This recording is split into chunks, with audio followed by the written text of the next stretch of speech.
আসসালামু আলাইকুম প্রিয় বন্ধুরা, আশা করি আল্লাহর রহমতে সবাই ভালো আছো।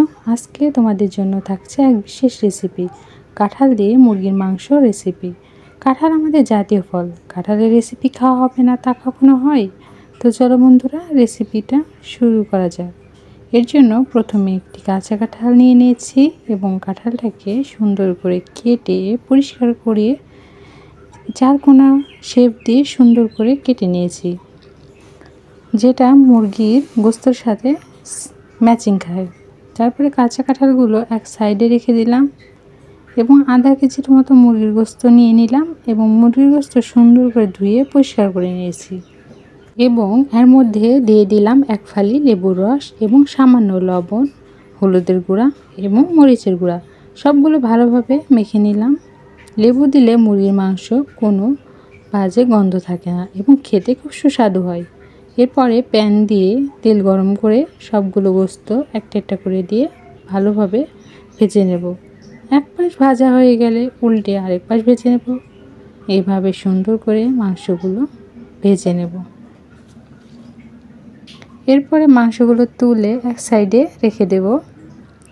এরপরে প্যানের মধ্যে দিয়ে দেব সামান্য কিছু তেল এবং দিয়ে দেব বাটা মশলা। এখানে আমি বাটা মশলা হিসাবে ব্যবহার করেছি পেঁয়াজ বাটা, আদা বাটা ও রসুন বাটা।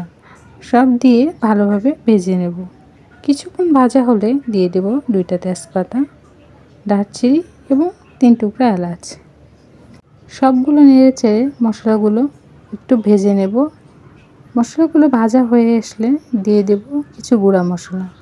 এখানে গুঁড়া মশলা হিসাবে আমি ব্যবহার করেছি হলুদের গুঁড়া, মরিচের গুঁড়া, ধনিয়া গুঁড়া এবং জিরা গুঁড়া।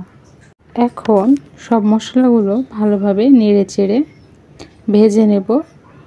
ভাজা হয়ে গেলে একটু হালকা পানি দিয়ে দেব কষানোর জন্য। পরিমাণ মতো পানি দেওয়ার পরে দিয়ে দেব একটু লবণ। এরপরে কিছুক্ষণ নাড়াচাড়া করতে থাকবো। নাড়াচাড়া পরে দেখব যে মশলা থেকে তেল বের হচ্ছে, তখন বুঝতে হবে মশলাটা আমার কষানো হয়ে গেছে। এখন এই মশলা কষানোর মধ্যে দিয়ে দেব কাঁচা কাঁঠাল এবং ভেজে রাখা মুরগির মাংস।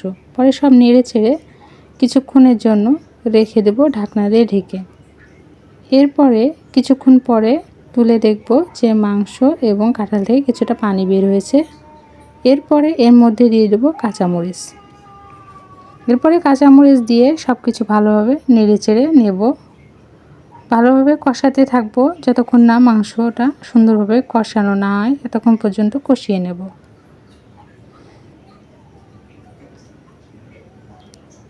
কষানো হয়ে গেলে পরিমাপ মতো পানি দিয়ে দেব সিদ্ধ করার জন্য।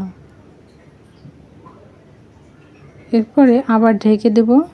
যখন মাংস এবং কাঁঠাল সিদ্ধ হয়ে যাবে তখন আগে থেকে ভেজে রেখেছিলাম ধনিয়া ও জিরা গুঁড়া মিক্স এবং গরম মশলার গুঁড়া মিক্স গুঁড়ো করে তরকারির উপরে ছিটিয়ে দেব এবং হালকা ভালোভাবে নেড়ে চেড়ে নেব, যাতে তরকারির সাথে সব ভালোভাবে মিশে যায়।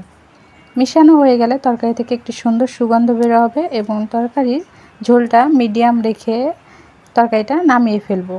তো বন্ধুরা, আজকে রেসিপিটা এখানেই শেষ করছি। রেসিপিটা কেমন লাগলো অবশ্যই কমেন্টে জানাতে ভুলো না এবং নতুন বছরে যারা কাঁঠালের তরকারি খেয়েছো অবশ্যই কমেন্টে জানাবে এবং আমার চ্যানেলে নতুন হলে অবশ্যই চ্যানেলটি সাবস্ক্রাইব করতে ভুলো না।